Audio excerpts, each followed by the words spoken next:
అనే విషయం గుర్తు చేస్తున్నాను. కానీ వాళ్ళ అసెంబ్లీలో ఒక మాట వివేక్ మాట్లాడుతూ మాలల తరపున ఆయన ఏమన్నారంటే, వివేక్ వెంకటస్వామి 65,000 మంది మాదిగలు ఉద్యోగాల్లో ఉన్నారు, మాలలు కేవలం 48,000 మందే.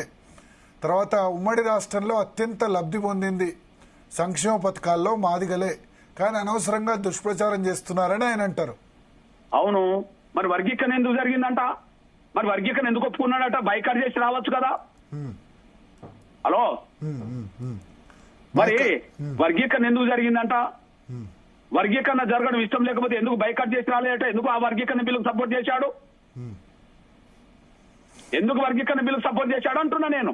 ఓకే, బిల్లుకు సపోర్ట్ అంటే మేము షమీమ్ అఖ్తర్ దగ్గర కరెక్ట్ డాటా లేదని కూడా ఆయన కామెంట్ చేశారు. షమీమ్ అఖ్తర్ దగ్గర అదే నేను అంటున్నాను, శాసనసభలో నేను ఉంటే బయటకు వచ్చేవాడిని అంటున్నా నేను. ఓకే ఓకే, నాకు ఇష్టం లేని నివేదిక, ఇప్పుడు నాకు ఇష్టం లేదు కాబట్టి బయట మాట్లాడుతున్నా కదా. పోరాట విజయమే. కానీ వాళ్ళ రేవంత్ రెడ్డి దయాదక్షలు మాకు రాలే. దామోదర నరసింహ మాదిగలకు ప్రతినిధిగా మేము చూడట్లేదు. కారణం ఏందో చెప్తున్నా నేను. సుప్రీంకోర్టు తీర్పు వచ్చినాక వర్గీకరణ లేకుండా ఆయన డిపార్ట్మెంట్ లో ఏది వైద్య శాఖలో నోటిఫికేషన్ జారీ చేసిండు.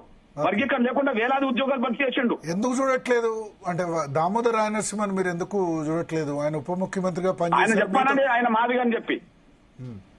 ఆయన మాదిగా అవుతే ఎందుకు సుప్రీంకోర్టు తీర్పు వచ్చినాక వర్గీకరణ లేకుండా నోటిఫికేషన్ జారీ చేసిండు ఆయన డిపార్ట్మెంట్? చెప్పండి. మాదిగా ఉపకులమే కదా, మాదిగా ఏ శాఖలో నేను చెప్పేది నువ్వు, ఏ శాఖలో కూడా సుప్రీంకోర్టు తీర్పు వచ్చిన తర్వాత ఏ శాఖలో కూడా నోటిఫికేషన్లు ఇవ్వమని చెప్పిండ్రా లేదా గవర్నమెంట్? మరి ఏ మంత్రి శాఖలో రాని నోటిఫికేషన్లు ఈయన శాఖలో ఎట్లా నోటిఫికేషన్లు వచ్చినాయి? ఈయన శాఖలో వర్గీకరణ లేకుండా ఉద్యోగాలు ఎట్లా భర్తీ అయినాయి? ఇప్పుడే ఒకనాడు కడియం శ్యారి మాదిగల పేరుతో 40 ఏళ్ళు రాజకీయాల్లో ఉన్నాడు. అసలైన మాదిగలకు దక్కలేదు. ఇప్పుడు ఈయన ఏ కులమో ఆయన చెప్పానండి, ఈయన ఏ కులమో చెప్పానండి. మా ఆవేదన మాకు ఉన్నది. తెలంగాణ ఏర్పడే 10 ఏళ్లలో మాదిగల తరఫున ఒక మంత్రి లేడు మాకు. ఓకే, నేను అనేది మీకు తెలుసు కదా, దామోదర రాయనరసింహ ఎందుకు ఆ విధంగా చేస్తారు? మీరు దామోదర రాయనరసింహ అయితే మాదిగా ఉపకులమే కదా. ఏ కులమో చెప్పానండి, నాకు ఏ కులమో తెలుస్తలేదు. ఆయన చెప్పానండి.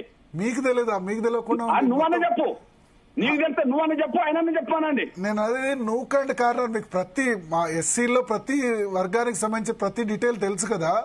నేను అదే చెప్తున్నా, నేను ఆయన చెప్పానండి అంటున్నా. నేను ఆయన మాదిగా కాదు అంటున్నా. నేను మాదిగా చెప్పానండి. మాదిగా కాదు, ఓకే, అంటే మాదిగా కాదు అంటున్నా నేను. తెలంగాణలో అతిపెద్ద జనాభా కులం వాళ్ళకు మంత్రి ఏడు అంటున్నా నేను. ఆయన మాదిగా మంత్రి అవుతే ఆయన శాఖలో వర్గీకరణ లేకుండా నోటిఫికేషన్ ఎట్లా వచ్చిందని అడుగుతున్నా నేను. వర్గీకరణ లేకుండా ఎలా భర్తీ చేసింది అంటున్నా నేను. అది చెప్పాలండి. తర్వాత ఇంకో విషయం చెప్తున్నా నా సోదర, మా ఆకాంక్షల్ని బయట చెప్పినామా లేదా?